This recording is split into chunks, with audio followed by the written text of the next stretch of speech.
Do you believe the U.S. government is in possession of time machine craft? I think if these things that crashed are time machines, then absolutely. And you think they're time machines? I do. And that's the classic example of a time loop because it's something that shifts your attentional patterns in a slight way, in a way that causes the thing to manifest. But they explain that there's these counter-rotating flywheels.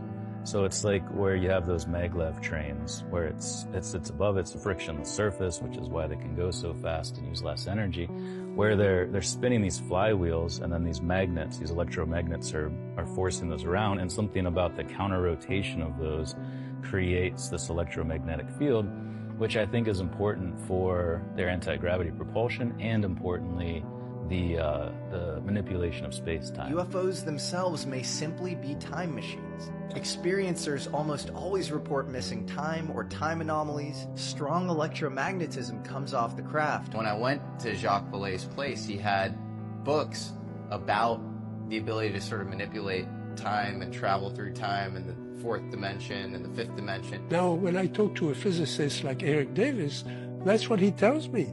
He says, you know, those dimensions like space and time, they're arbitrary. Yeah. You know, there's something deeper that creates the illusion of space and time in humans.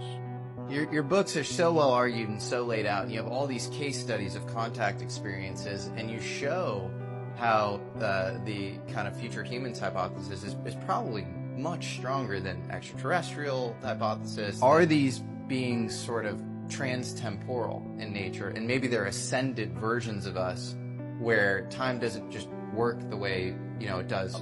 Intent is really difficult to pin down, especially because, as we were talking about earlier, you're talking about intent with a lot of different groups.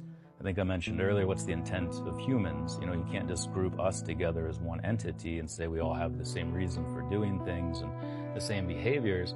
And you multiply that across time, and there's going to be a lot of different reasons for doing things. Maybe we're in the middle of a cosmic timeline war.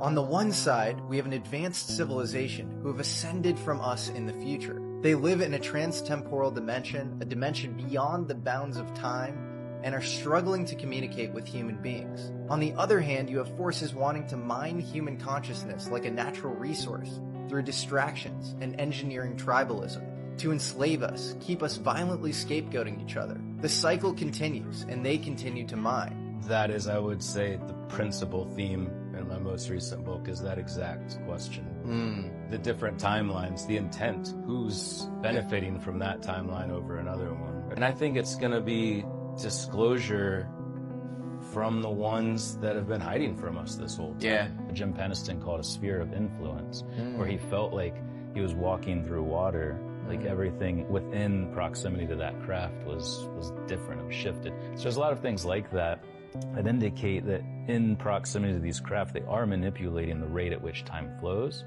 And if you have that ability, what's stopping you from going back through?